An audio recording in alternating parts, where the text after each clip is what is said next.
நான் போது நான் திரும்ப ரீபில்ட் பண்ணிடுவேன் அப்படின்னு ஒரு ஸ்ட்ரைக் அடிக்குது. ஒரு உங்களுக்கு எல்லாத்துக்கும் இன்ஸ்டிக் வர முடியல. இது நம்ம நிறைய நம்ம எடுக்கிற டெசிஷன்லாம் ஒரு சில இதில் டக்குன்னு எடுத்துருவோம்ல.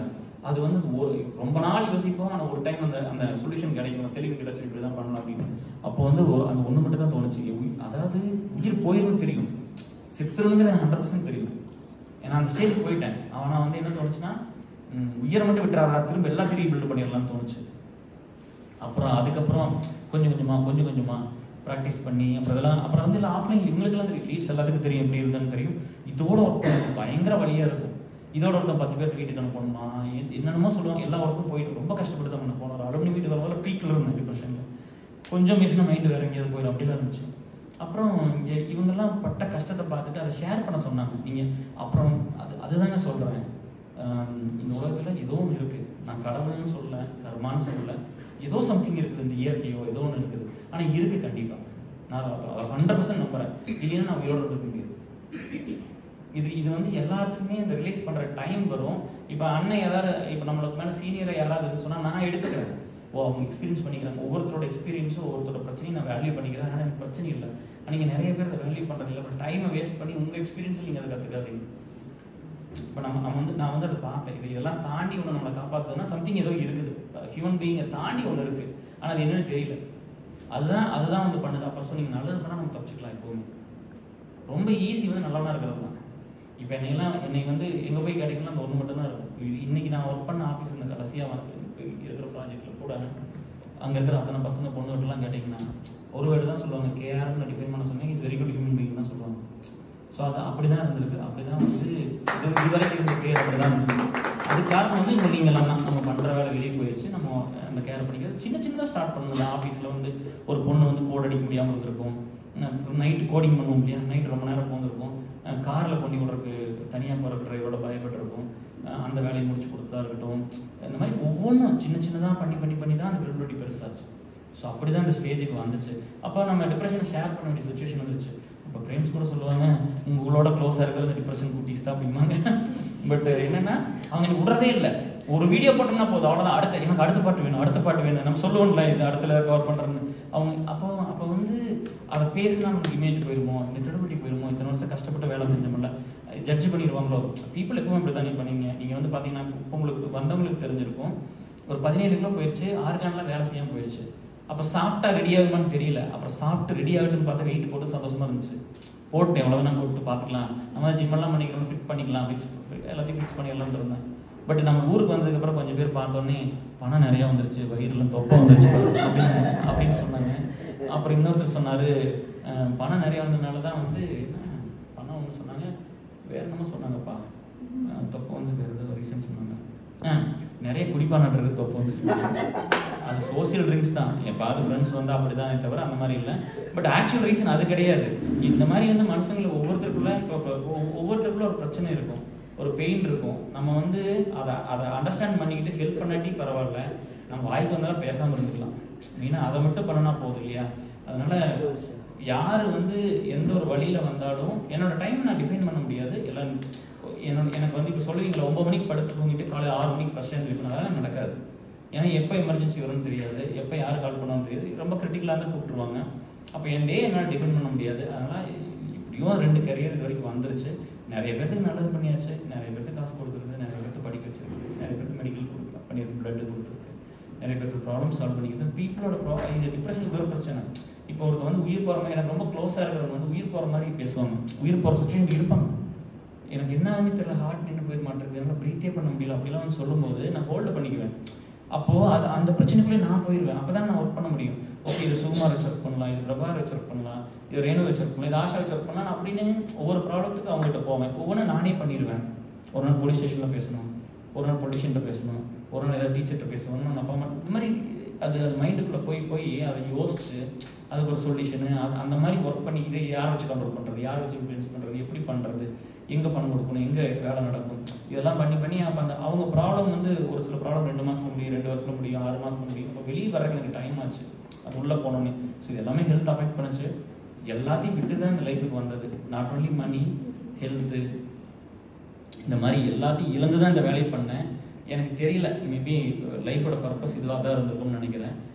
சரி, இன்னும் இருக்கிற வரைக்கும் எவ்வளோ நாளைக்கு இருப்போமோ இன்னும் இதை பெருசாக பண்ணலாம், நிறைய பேர்த்துக்கு பண்ணலாம்.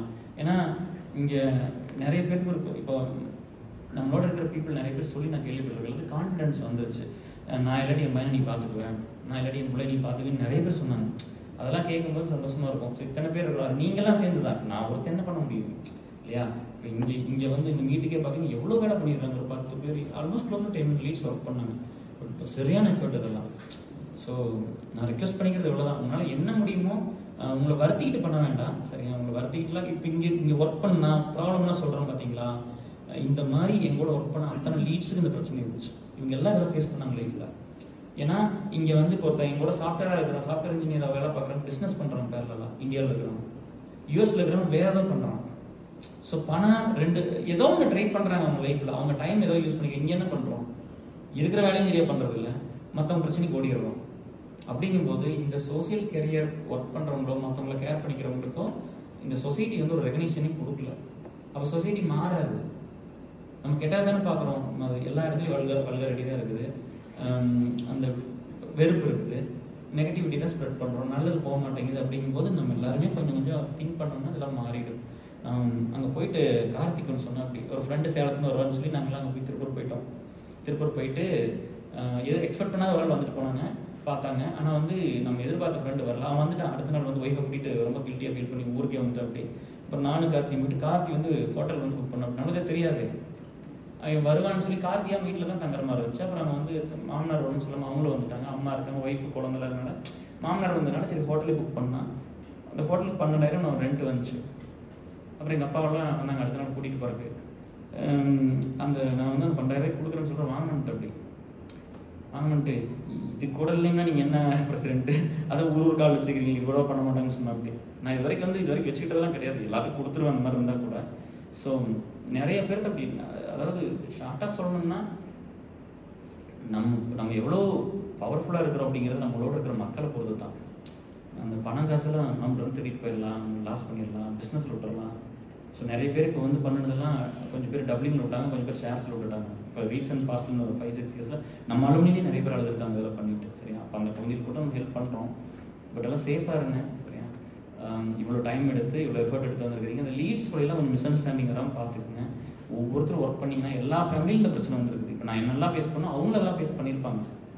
சரியா? நாங்கள் வந்து எங்களுக்கு கிடைக்க வேண்டியதை கூட விட்டு போட்டு தான் இந்த வேலையை செய்கிறோம். அப்போ நிறைய இப்போ எப்படி இருக்குன்னா, என் ஃப்ரெண்ட்ஸ் ஒரு சிலர்லாம் பார்த்தீங்கன்னா அவங்களுக்கு உயிர் போகிற பிரச்சனை இருக்கும், முன்னாடி வேலையெல்லாம் இருக்கும், வேலை இல்லாமல் இருக்கும், அவங்களுக்கு சொத்து பிரச்சனை இருக்கும், பெரிய பெரிய பிரச்சனை கூட தலையில் போட்டுருவாங்க. அதெல்லாம் ஒர்க் பண்ணி சால்வ் பண்ணுற கேர் வேணும். அடுத்த நாள் இப்போ என்ன சொல்லுவாங்கன்னா, என் ஒய்ஃபுக்கு நான் இதெல்லாம் ஹெல்ப் பண்ணுறேன், அவங்க வீட்டில் வந்து டாய்லெட் கழுவ மாட்டான், அவங்க வீட்டில் இந்த வெசல்லாம் கழுவ மாட்டான், குக் பண்ண மாட்டான், துணி துவைச்சு வைக்க மாட்டான், மடிச்சு வைக்க மாட்டான். இப்போ அங்கே சொல்கிறது என் ஒய்ஃப் அந்த வேலையை நான் பெருசாக கொடுத்து நான் பண்ணுவேன், பட் நான் வேறு வேலையெல்லாம் பண்ணுறதுனால அது கொடுக்குறது இல்லை எனக்கு. அதனால் பண்ணிக்கிறேன், கொஞ்சம் லோடு எக்ஸ்ட்ரா எடுத்துக்கிறேன். அப்படி அது நான் குறைவாக சொல்லலை. நம்ம அந்த இடத்துக்கு வளர்ந்து வந்தங்காட்டி தான் அவங்க பிரச்சனையை சால்வ் பண்ணலாம். சால்வ் பண்ணி முடிச்சதுக்கப்புறம் இந்த டாக் தான் இருக்கும். ஸோ இந்த மாதிரி சேலஞ்சஸ் தான் நிறையா இருக்குது. இன்றைக்கி ரெகக்னைசேஷன் வந்துருச்சு, நம்ம எல்லாருமே நல்லா ரிசீவ் பண்ணிக்கிட்டாங்க. ஸோ நீங்கள் இப்படியே இதே மோல்டு எடுத்துகிட்டு போயிருங்க. ஏன்னா இங்கே எப்படின்னா, இங்கே ஒருத்தர் ஜெயிச்சா இன்னொருத்தர் ஜெயிச்சிருவோம். இப்போ உங்கள்கிட்ட பணம் தான் எங்கிட்ட பணம் வந்துடும், எங்கிட்ட இருந்தால் உங்களுக்கு வந்துடும். ஏன்னா நான் வந்து எப்போவுமே ஒன்றுமே இல்லாமல் இந்த ஊரில் மேலே வந்தால் கூட அந்த நினச்ச படிப்புலாம் படிக்க முடியல. எல்லா இன்ஜினியர்ஸையும் கூட படித்தவங்களாம் எல்லாம் இன்ஜினியரிங் தான் படித்தாங்க. பட் அப்போ கூட அவங்க போட்டி போகிறாங்க. இல்லை, நானே இன்ஜினியரிங் காலேஜ் போய் அட்மிஷன்லாம் ஃப்ரெண்டுக்கெல்லாம் பண்ணியிருக்கேன். கீழக்கரை முகமது சதக் இன்ஜினியரிங் காலேஜ் போய் உனக்கு அட்மிஷன்லாம் போட்டோம். ஸோ எதுவுமே வந்து அந்த மனசு தான். நம்ம ஃப்ரெண்டு நல்லா இருக்குன்னு தான் நினைப்போம். ஒருத்தர் நல்லா இருக்குன்னு நினச்சாலே ஒரு பிரச்சனையும் இருக்காது. நீங்கள் இப்போ கரண்ட்டாக இருக்கிறதெல்லாம் வந்து இன்னும் கொஞ்சம் நம்ம பீஸ்ஃபுல்லாக இருக்கிறதுக்கு இந்த ஒரு மாதம்லாம் பார்த்தீங்கன்னா யார்ட்டும் போகப்படல, சண்டை போடல, வக்கேஷன் வந்துட்டு பண்ணக்கூடாது, இதுதான் பர்மனெண்ட்டாக இப்படி தான் இருக்கணும்னு நினைக்கிறேன். So love you all. இப்போ இந்த எடுத்துக்கிட்ட அத்தனை வழி உங்களுக்கு அதை நான் கரெக்டாக கன்வியூ பண்ணிட்டேன்னான்னு தெரியல. எடுத்துக்கிட்ட வழி, எடுத்துக்கிட்ட ஸ்ட்ரகிள், செலவு பண்ண காசு எனக்குன்னு நான் பண்ணிக்கிட்டதே இல்லை இது வரைக்கும். எனக்குன்னு நான் பெருசாக ஒரு மாதம் அதையும் சொல்லிட்டு அதே செருப்போட போயிருப்பேன், பிரேமா வாங்கி கொடுப்பேன், அவ்வளோதான். அங்கேருந்து வரும்போது பார்த்தீங்கன்னா நீங்கள் நம்ப மாட்டீங்க, நான் வந்து கத்தார் ஃப்ளைட்டு தான் ஒய்ஃப் பார்த்தா, அப்படியே அப்புறம் எத்திஹாட் ஃப்ளைட்டு பார்த்தா 2400 அந்த மாதிரி வந்துச்சு டிக்கெட்டு. அது வந்து ரொம்ப சௌரியமாக இருக்கும், ரூம் இருக்கும், கொஞ்சம் கால் வச்சுக்கலாம், பிரச்சனை இருக்காது. அப்புறம் நான் வந்து அந்த ஏஜென்ட் மூலமாக, ஒரே ஏஜென்ட் தான் நம்ம ஏசலில் ஒருத்தர் மூலமாக தான் 10 வருஷமாக பண்ணுறோம். முதல்ல அலனிதா ட்ராவல்ஸ் பண்ணால் பெரிய லெவலுக்கு போயிட்டாங்க ஃபஸ்ட்டு 10 வருஷம். இப்போ 4 வருஷமாக இன்னொருத்தட்ட பண்ணுறோம். அப்போ அவர் வந்து கால் பண்ணார், நான் ஸ்பீக்கரோட தான் பேசிகிட்டு இருந்தேன். ஐயோ இவ்வளோ டிக்கெட் வேண்டாம், நான் ஒய்ஃபு பாப்பாலாம் வந்தாங்கன்னா அவங்கள கம்ஃபர்டபுளாக அனுப்பிச்சி விட்ருவோம். ரொம்ப காஸ்ட்லியான டிக்கெட்டில் உடம்பு வலிக்காமல் வரட்டும், ரொம்ப எது கஷ்டப்படணும்னு. அப்புறம் நம்ம வரும்போது எது மொட்டை வண்டின்னு கேட்டேன், எது ரொம்ப ரொம்ப குறைவானதுன்னு கேட்டேன். ஒரு ஏர் இண்டியா ஒன்று, அது உங்களுக்கு தெரியும்ல, இந்திரா காந்தி வந்து ரட்டன் டாட்டா வந்து எடுத்துக்கிட்டா, அப்படி மோடி வந்து திருப்பி கொடுத்துட்டாரு. ரட்டன் டாட்டா எடுத்துக்கு இருக்காது. ஏர் இண்டியாவில் தான் வந்தேன். அது ஒரு கால் வீங்கிறக்கும் மேடம் இல்லை, எந்திரிச்சா வலிக்குது, வந்து கால் வீங்கினது தான், ஒன்றுமே பண்ண முடியல. ஆனால் வந்து டிக்கெட்டு காசு கொஞ்சம் கம்மியாக இருந்துச்சு. நம்மளுக்கு என்ன வருதுன்னா, ஊருக்கு போனால் நிறைய பேருக்கு பணம் கொடுக்கணும், நிறைய பேர்த்துக்கு கான்ட்ரிபியூஷன் கொடுப்போம், இல்லாட்டி காசு கொடுப்போம், ட்ரிங்க்ஸ் வாங்கி நம்ம இது போல வாங்கி போய் கொடுக்கணும், எதிர்பார்ப்பாங்க. அப்படிங்கிறதுனால இப்போ இதில் சரி இதுலேயே புக் பண்ணிருந்துட்டேன். ஆல்மோஸ்ட் ஒரு $450 கிடச்சிது இதில். அப்போ ஒய்ஃப் வந்து சொன்ன, அவரே கேட்டார், உங்கள் உடம்பு வருத்திக்கிட்டு இவ்வளோ கஷ்டப்பட்டு போய் மற்றவங்களுக்கு பண்ணணுமா அப்படின்னு. அப்போ பண்ணோன்னா அப்படி தான் பண்ண முடியும், வேறு எப்படி பண்ணுறது? நம்மளுக்கு எக்ஸ்ட்ரா சம்பாதிக்கிறது இல்லையில்ல. அப்போ நம்மளுக்கு தான் இதை ஒன்று குறைச்சிட்டு பண்ணணும். அப்போ நான் அங்கே போய் சொன்னார், அவரும் சொன்னார், பெட்டியெல்லாம் எடுக்கணும் டெல்லியில். மற்ற ஃப்ளைட்டாக தான் யூஎஸில் போட்டால் கொச்சினில் போய் வந்து இறங்கிடும், நம்ம ஈஸியாக வந்துடலாம். பெட்டியெல்லாம் எடுக்கணும், நீங்கள் நான் சொன்ன 100 பெட்டி எடுப்பேன் அப்படின்னு சொல்லிட்டு. அப்போ ஆனால் வந்து எடுக்கும்போது தான் தெரிஞ்சுது. ஏன்னா நம்ம வந்து அங்கே யூஎஸில் வந்து பார்த்தீங்கன்னா வெளியில் கூட பெருசாக போக மாட்டேன். இப்போ ஒர்க் ஃப்ரம் இப்போ தான் ஆஃபீஸ் போகிறோம், பட் இதுக்கு முன்னாடிலாம் ஒர்க் ஃப்ரம் ஹோம் தான். வீட்டை தான் 3 ட்ரஸ்ட் இருக்கும், 3 ட்ரஸ்ட்டில் 3 மாதத்துக்கு 3 மீட்டிங் இருக்கும். எஸ்எல் இருக்கும், பிஎம்ஹெச்எஸ் இருக்கும், பிஓ இருக்கும், மாறி மீட்டிங் இருக்கும். அதனால் ஒன்றும் பண்ணுறதுக்குலாம் வழி இல்லை. ஸோ அந்த வேலை இப்போ இவங்களோடவே தான் இருந்தேன் நான். அப்படிதான் இங்கே வந்து பார்த்தா, இங்கே வந்து யூஎஸ்லேருந்து வந்திருக்கோம்னா உடம்பு மாறி இருக்கும், சாப்பாடு இருந்து எல்லாம் டோட்டலாக சேஞ்ச் ஆகிருக்குல்ல. குழந்தை கால் மாதிரி தான் இருக்கும். எந்த செருப்பு போட்டாலும் கடிக்குது, ரப்பர் செருப்பு இவங்க வாங்கி கொடுத்த செருப்பு கால் புண்ணாகுது. அப்போ சரி செருப்பே வெளியிலேயே போகலையே, வீட்டுக்குள்ளேயே தானே இருந்தோம். அப்போ இங்கே வந்து கொஞ்சம் டைம் கொடுக்கணும். இங்கே வந்து இங்கே இருக்கிறவங்களோட மோசமாக சுற்றுறது, அது கண்டுக்கிறது இல்லை. அப்படியே இந்த வெயிலில் சுற்றி அப்புறம் அப்படி தான் இருந்துச்சு. பட் எனக்கு அவங்களெல்லாம் பார்த்தெல்லாம் பெரிய சந்தோஷம். இது இன்னும் பெருசாக போகும், இன்னும் பெரிய லெவலுக்கு இதெல்லாம் போகணும், நம்ம எடுத்துகிட்டு போயிடுவோம். ஸோ நீங்கள்லாம் நான் கொஞ்சம் எல்லாத்துக்கும் நிறைய சப்போர்ட் பண்ணுங்கள், அது மட்டும் பண்ணுங்கள், ஒன்றா இருக்கிறத நம்புங்க. நான் ஹேமாட்ட அதான் சொன்னேன். கொஞ்சம் பேர் பேட் எக்ஸ்பீரியன்ஸ் நம்மளுக்கு கொடுப்பாங்க, சரியா? ஆனால் ஒரு நல்லதை தேடி கண்டுபிடிக்கிறதுக்கு அவ்வளோ நேரம் ஆகும். நான் நிறைய கிராஸ் பண்ணி தான் பிரேமாக பார்த்தேன் லைஃப்பில். இட்ஸ் நாட் ஈஸி, அதுதான் சொல்ல வர்றேன். அது வந்து நம்ம ஓகே யாரோ எப்படி போகிறாங்க, நம்ம எடுக்கிற ஒரு விஷயத்தில் நம்ம தீர்மானமாக இருந்தால் போதும், வைராகியமாக இருந்தால் போதும். அது என்ன இழப்பு வந்தாலும் சரி, சரியா? எல்லாரும் ஒரு நாளைக்கு செத்து போயிடும், அதை மட்டும் ஞாபகம் வச்சுக்கிட்டா போதும். இங்கேருந்து யாரும் எதையும் எடுத்துக்கலாம் போக போகிறதில்ல. கண்டிப்பாக அச்சீவ்மெண்ட் வேணும், அவங்க லைஃப்பில் பிடிச்சதை பண்ணணும், சம்பாதிக்கணும், குழந்தை பெற்றுக்கணும், கல்யாணம் பண்ணிக்கணும், அதெல்லாம் ஓகே. பட் பர்பஸ் ஆஃப் லைஃப்னு ஒன்று இருக்குது, அதையும் கொஞ்சம் பார்த்துக்கணும். ரொம்ப டூ மச் செல்ஃபிஷாக இருக்க வேண்டியதில்லை. கொஞ்சம் மற்றவங்க வலிக்கும் போது அவங்களுக்கு என்னென்னு கேட்கலாம், கொஞ்சம் கூட இருந்து பார்க்கலாம். எல்லாமே செல்ஃபை சுற்றியே வந்துருச்சு. இப்போ எல்லாமே தான் எல்லாமே அப்படின்னு வந்துருச்சு. அப்புறம் அது எப்போ வந்து விரக்தி ஆகுதுன்னா வயசாகும் போது. இப்போ நான் ரொம்ப சீனியர்ஸ்ட்டும் பேசுகிறேன், நம்ம பியூவில் பேசுகிறாங்க, எல்லாம் முடிஞ்சதுக்கப்புறம் பேசி என்ன பண்ண போகிறோம்? அவர் சொன்னால் எனக்கு யூரினே வர மாட்டேங்கிறாரு, இப்போ போய் எனக்கு அறிவு என்ன வரணும்னாங்க வரப்போகுது. எங்களையே வந்து ஓரளவுக்கு ஒரு நம்மளால மூமெண்ட்டில் இருக்கும்போது எப்போ குழந்தைய நம்மளை கண்ட்ரோல் பண்ணாமல் இருக்காங்களோ அப்போவே நம்ம எல்லாம் பண்ண ஆரம்பிச்சிடணும், நல்லது பண்ணணும். இப்போ கடைசியாக வந்து ஹோமேஜ் இப்போ வந்து சொன்னாங்க வந்து என்னென்னா, அது எப்படி ஆச்சு அப்படின்னா, நிறைய பேர் வந்து என் ஃப்ரெண்டே அவனுக்கு கல்யாணம் ஆகலை, தாராத்தில் இருக்க. அப்படி அவன் சொன்னான், அந்த வீட்டு எழுதிக்கிறேன்னு சொன்னான். 2 இயர்ஸ் முன்னாடி நான் வந்திருந்தேன் இல்லையா, அப்போ வந்து சொன்னான், இப்போ அவங்க அப்பாவும் இறந்துட்டாங்க, அம்மா மட்டும் தான் இருக்குது, இப்போ நானும் வச்சு அங்கே போகணும், அலுமினியில் நடக்கிற இலவா அந்த மாதிரி எல்லாம் போகிறோம். பட் வந்து குரோஹர் ஆல்சோ. ஏன்னா இப்போ நம்ம வந்து ஏசல் வந்து இப்போ ஏசல் யூஎஸ் வந்து எம்கே பார்த்துக்கிறாரு, ஒவ்வொரு கண்ட்ரிக்கு ஒரு லீட் போட்டோம். ஸோ ஏசல் ஆல் ஓவர் த வேர்ல்டு நான் லீட் பண்ணுறேன், யூஎஸ் மட்டும் எம்கே லீட் பண்ணுறாரு, கனடாக்கு ஒருத்தர், சிங்கப்பூருக்கு ஒருத்தர், ஆஸ்திரேலியாவுக்கு ஒருத்தர், துபாய், நியூசிலாந்து, இந்த மாதிரி யூரோப் எல்லா கண்ட்ரிஸ்க்கு போட்டோம். சரியா? ஸ்ரீலங்காலாம் ட்ரை பண்ணுறோம். ஸோ எல்லா பக்கம் ஸ்ப்ரெட் பண்ணிடணும் அப்படின்ட்டு. இன்றைக்கி இல்லாட்டிக்கு இன்னொரு 10-20 வருஷத்தில் நம்ம நினைக்கிறதெல்லாம் நடந்துடும். நான் நம்பி தான் எந்திரிக்கிறேன், நம்பி தான் தூங்குறேன், நம்பி தான் ஒவ்வொரு வேலையும் செய்கிறேன். அதனால் இங்கே வந்துருச்சு. ஸோ கண்டிப்பாக வந்துடும். அதனால் நீங்கள் மனுஷங்களை நம்புங்க. எனக்கு புரியுது, பக்கத்து வீட்டில் வந்து குப்பை கொட்டினா சண்டை வந்துடும், காரம் இருந்தால் சண்டை வந்துடும், எங்கள் கிராமத்தில் மாடு போனால் சண்டை வந்துடும், தண்ணி அங்கே போனால் சண்டை வந்துடும், எல்லாத்துக்கும் வருது, சரியா? பட் ஸ்டில் வந்து கொஞ்சம் நம்ம யோசிச்சு கொஞ்சம் சொல்யூஷனுங்கிறது அதுதான். என்னென்னா இப்போ நீங்கள் சொல்லுங்களே, இப்போ வந்து சொல்கிறாங்க, இப்போ உடனே வந்து சொல்கிறாங்க, இவன் சம்பாரிச்சிட்டான், இவன் போய் யூஎஸில் 15 வருஷத்துக்கு பொண்டாட்டி வேலை செய்யுது, நிறைய சொத்து வாங்கிட்டாங்க, அதனால வந்து இவர் இப்படி இருக்கிறார் அப்படின்னு. அப்படி இல்லை, முதல்ல இருந்து இப்படி இருந்தா இது டார்கெட் என்னன்னா, டார்கெட்டை வந்து பெருசாக சம்பாதிக்கணும், 4 பொருளை பெற்றுக்கணும், கோடிக்கணக்கில் சொத்து வாங்கணும், இத்தனை அப்படியெல்லாம் இல்லை, அதெல்லாம் இல்லை. எப்பவுமே டார்கெட் இது கிடையாது, அதை நோக்கியெல்லாம் போகல. அதுதான் லைஃபோட பியூட்டியே. நீங்கள் நல்லது மட்டும் பண்ணால் போதும், அதுவே எடுத்துகிட்டு போயிடும் ஒரு டைரக்ஷன். ஒரு நல்ல விஷயம் பண்ணால் அது வந்து ஒரு கான்ஃபிடென்ட்டை கொடுக்கும், ஒரு எக்ஸ்பீரியன்ஸை கொடுக்கும். இன்னொரு விஷயம் ஒரு விஷயத்தை நல்லா பண்ணிட்டு இன்னொரு விஷயம் நல்லா பண்ண முடியும். நம்ம எல்லாருமே ஒன்று நல்லா பண்ணியிருக்கோம். அப்போ அது வந்து இன்னொரு கான்ஃபிடென்ட்டாக கொடுக்கும். அடுத்த விஷயம் நம்ம நல்லா பண்ணிடுவோம், அடுத்து நல்லா பண்ணிடுவோம், அடுத்த அப்போ இந்த ஒவ்வொரு வேலையும் நம்ம நல்ல நல்லதாக பண்ணும்போது இது ஒரு டைரக்ஷன் நம்ம எடுத்துகிட்டு போயிடுவோம். நம்ம எய்மே பண்ணாடி நம்ம எடுத்துகிட்டு போயிடுவோம்.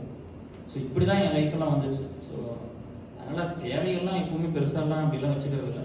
முடிஞ்ச வரைக்கும் இன்னும் நிறைய என்னெல்லாம் பண்ண முடியும் அப்படிங்கிறது.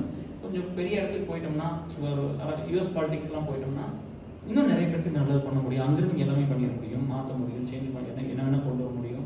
ஸோ இன்னும் பெரிய லெவல் இம்பாக்டை கிரியேட் பண்ண முடியும். எத்தனையோ பேர் எவ்வளோ 1000 கோடி சொத்து வச்சுருக்காங்க, அது பாதி இப்படி இல்லாமல் கொடுக்க முடியும்.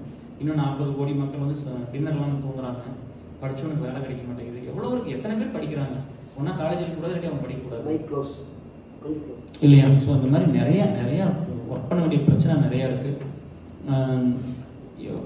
என்னோடய ப்ரொஃபஷனல் கேரியரோட சோசியல் கேரியர் ரொம்ப பெருசு தான். நான் வந்து 14 வருஷத்துல இந்த வேலையெல்லாம் பண்ண ஆரம்பித்தேன். இன்றைக்கி 44 ஆகிடுச்சு, முடிஞ்சது. பட் ப்ரொஃபஷனல் கேரியர் என்ன 20 இயர்ஸ் தான் ஒர்க் பண்ணியிருக்கேன். ஸோ எல்லா இடத்துலையும் இப்படி தான் இருந்தேன். அதனால் வந்து ஒரு இந்த நேச்சர்னால அட்வான்டேஜ் இருந்திருக்குது, டிஸ்அட்வான்டேஜ் இருந்திருக்குது, மிஸ்டேக்கும் பண்ணியிருக்கிறேன், நிறைய தப்பு நிறைய இல்லை, பட் நார்மல் மேனோட கம்மியாக தான் பண்ணியிருப்பேன். பட் நானும் தப்பெல்லாம் பண்ணியிருக்கிறேன், அதில் கற்றுக்கிட்டோம். நானும் லாஸ்லாம் பண்ணியிருக்கிறேன். ஸோ இதெல்லாம் நடக்கிறது தானே, மனசுன்னா அப்படி தான் இருப்போம். யாருமே பெர்ஃபெக்ட்லாம் கிடையாது. பட் மற்றவங்க பாதிக்காத அளவுக்கு இருந்துக்கிறது தான். ஒருத்தர் நம்மளால பாதிச்சிடக்கூடாதுங்கிறது மட்டும்தான் எப்பவுமே தெளிவாக இருக்கும். அதனால் பாலிடிக்ஸ்லாம் எங்கேயுமே பண்ணுறது அப்போ அதெல்லாம் வராது. எனக்கு ஆஃபீஸில் எதுவும் பண்ணது, மேனேஜரோட இருந்திருக்கேன். ஸோ அதெல்லாம் பண்ணது கிடையாது. உங்களெல்லாம் பார்த்து ரொம்ப ஹாப்பி. லஞ்ச் போகலாம், லஞ்ச் போயிட்டு வந்துட்டு அப்புறம் யாரெல்லாம் நீங்கள் டைம் பேசுகிறோன்னா பேசுங்க. So happy. கௌசல்யா நீங்களாம் வந்து ரொம்ப ஹாப்பி. நீங்களாம் நல்லா படிங்க, இந்த அடுத்த ஜென்ரேஷன்லாம் ரெடியாகுங்க, எங்கள்கிட்ட டேக் ஓவர் பண்ணிக்கோங்க, சரியா? இப்போ ஸ்னேகெல்லாம் வந்து அங்கே கேரளாவில் வந்து மிஸ் பண்ணிட்டேன். எனக்கு வாழ்க்கையில் வந்து ஸ்னேகாலாம் எவ்வளோ க்ளோஸ் டு ஹார்ட் அப்படிங்கும்போது அப்போல்லாம் ஜிபிலாம் தெரியாது, ஜிபி வரல, அப்போல்லாம் வளர்நிலையே இல்லை. என்னை வந்து அதான் சொன்னேன், இப்போ வந்து தன்னை அறிஞ்சிக்கிட்ட ஞானிகள் இங்கே யாரும் கிடையாது. நீங்கள் என்ன ரொம்ப பெரிய ஆள் அப்படின்லாம் நீங்கள் சொன்னக்கூட எனக்கு நான் யாருன்னு தெரியும்ல. ரெண்டாவது வந்து நம்ம என்ன வேலை பண்ணோம் அப்படிங்கிறது அது ஒரு பாயிண்ட் ஒன்று எடுத்துக்கலாம். இவ்வளோலாம் காசு கொடுத்தாரு, இவ்வளோலாம் வேலை செஞ்சிருக்கீங்க. என்னோட ஆஃபீஸ் 8 மணி நேரம், இதுக்கு 8 மணி நேரம் வேலை செஞ்சுருக்கேன்.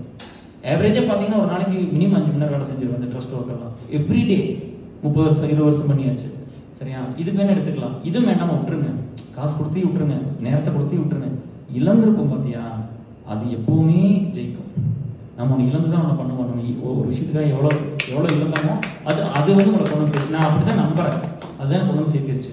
அப்படி தான் எனக்கு ஸ்னேகம் எனக்கு வந்து ஒரு நாள் ஃபோன் பண்ணுச்சு. நான் ஃபஸ்ட் டைம் பேசுகிறேன். அப்போ வந்து பயங்கரம் அப்சர்வ் பண்ணியிருக்குது, இதெல்லாம் என்னெல்லாம் நான் பண்ணியிருக்கேன்னு அப்சர்வ் பண்ணிட்டு பியூவில். அப்புறம் வந்து ஒரு நாள் சொல்லிச்சு, ஏன்னா வந்து இவ்வளோ அழகாக டிஃபைன் பண்ண பொண்ணு பையனும் என் லைஃப்லேயே கிடையாது. 2 விஷயம் சொல்லிச்சு. என்ன சொல்லிச்சுன்னா, மனுஷங்களுக்கு வந்து எப்படின்னா எப்பவுமே ஒரு அவங்க நல்லா பண்ணுறாங்கன்னா தட்டி கொடுக்குற ஒரு ஆள் வேணும், எல்லாத்தையும் கொஞ்சம் அப்ரிஷியேட் பண்ணணும். பட் அது என்ன சொல்லிச்சுன்னா, கேஆர் என்னோட கொஞ்சம் சொந்தக்காரங்க தெரிஞ்சவங்களாம் வந்து யூஸ்ஃபுல்லாக இருக்காங்க. இவ்வளோ நேரம் வந்து என்னென்ன பண்ணுறாங்கன்னு எனக்கு தெரியும். இவ்வளோ நேரம் வந்து பீப்புள்னே வந்து மற்றவங்க பிரச்சனைக்காகவே ஓடி அதையே தூங்க சொல்லுவோம். அப்படி தூங்குற டைம்லாம் தெரியும்ல, இப்போ தூங்குற இப்போ தெரியும். இப்படிலாம் ஹெல்த்தை கெடுத்து இந்த வேலையெல்லாம் இவ்வளோ தூரம் பண்ணுறீங்களே அப்படின்னா மற்றதுக்கெல்லாம் உங்களுக்கு டைம் ஸ்பெண்ட் பண்ணுறதுக்கு டைம் இருக்குது அதெல்லாம் கேட்டுச்சு. மற்ற வேலைக்கெல்லாம் பண்ண முடியாதுல்ல, ஒரு பொண்ணு முன்னாடி சுத்த முடியாது அப்படிங்கிறத டிஃபால்ட்டாக நம்ம அந்த ஏஜில் பேசிக்கிறது அப்படின்னு சொல்லிச்சு. ரெண்டாவது வந்து இத்தனை பேருக்கு காசு எல்லாத்துக்கும் கான்ட்ரிபியூட் பண்ணால் பொண்ணுகளுக்கு செலவு பண்ண மாட்டீங்கல்ல அப்படின்னு கேட்டுச்சு. இந்த 2 லைன் தான் என் ஒய்ஃப் கூட இப்படிலாம் சொன்னது கிடையாது. எனக்கு அந்த அதாவது நம்ம ஒருத்தர் வந்து நேசிக்கிறாங்க, ஒருத்தர் புரிஞ்சுக்கிறாங்க அப்படின்னா அவங்க நம்மளை வந்து நம்மளோட டெஃபினேஷன் 2 லைனில் பண்ண முடியுது பாருங்க. ஒரு அந்த மாதிரி ரொம்ப ஸ்பெஷலான பர்சன் என் லைஃப்பில். பட் அவங்களுக்கு இப்போ நம்ம பியூ அலுமினிலேயே வந்து மேரேஜ் ஃபிக்ஸ் ஆகிடுச்சு. ஏஎஸ்எல்ல போன வருஷம் நடந்துச்சு, போன வருஷம் முந்தின வருஷம் நடந்துச்சு. 2 விசா வேணும் வந்தாங்க, பார்த்தாங்க, லவ் பண்ணால் கல்யாணம் பண்ணிட்டாங்க. அப்புறம் இப்போ குழந்தைலாம் பிறந்திருக்கு. ஸோ ஏஎஸ்எல்ல ஒரு 4-5 கல்யாணம் மாதிரி நடந்திருக்கு. 20 வருஷம் ஆயிடுச்சு அப்படின்னா பியூவில் தான் ஃபஸ்ட்டு. ரொம்ப சந்தோஷம். பிஎம்சியில் ட்ரை பண்ண பிரேக்கப் ஆயிடுச்சு. இப்போ பிரேக்கப் ஆனால் என்கிட்ட சொல்ல மாட்டேங்கிறாங்க. அந்த பொண்ணு இசை பேர் வேண்டாம் விட்டுருங்க அது. ஏன்னா பிரேக்கப் ஆயிடுச்சு கேட்ட சொல்லிடுறாரா, இப்படியே சேர்த்து வச்சுருவாருங்க. ஏன்னா முதல்லாம் வந்து பிரேக்கப் ஆச்சுன்னா அந்த பொண்ணுகிட்ட போய் கெஞ்சுவோம், இல்லாட்டி அவங்க அப்பா அம்மாட்ட கெஞ்சுதான் சொல்லுவோம், முடிப்போம், என்னென்னமோ பண்ணுவோம். ஒரே கூட 2 பேர் லவ் பண்ணானுங்க விப்ரோவில். அப்புறம் ஒருத்தர் தான் கல்யாணம் வைக்க முடியும். ஸோ இந்த மாதிரிலாம் நடந்தது. இப்போ என்னன்னா பிரேக்கப் ஆனால் நம்மகிட்ட வர்றதில்லை. ஏன்னா சேர்த்து வச்சிருக்காரு ஏதோ பண்ணி நம்மளே பிரேக்கப் பண்ணுறோம் வேண்டாம் அப்படின்னு காலம் மாறிடுச்சு. நம்ம காலம்லாம் வேறையா இருந்துச்சு, வேறையா இருக்கு.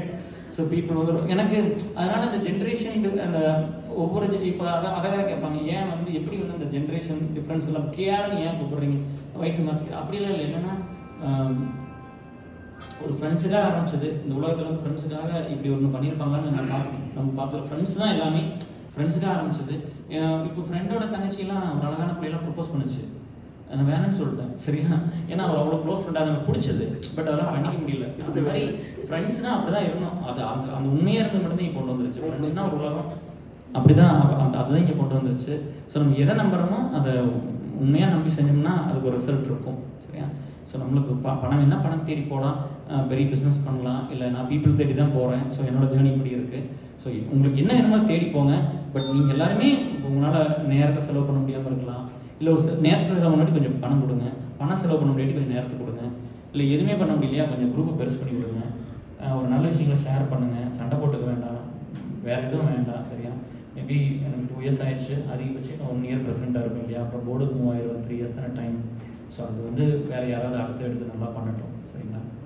ஸோ உங்களெல்லாம் பார்த்து ரொம்ப சந்தோஷம், போய் நல்லா சாப்பிட்டு வந்துட்டு அப்புறம் ஜாலியாக பேசிகிட்டு இருக்கோம் சரிங்களா. Love you.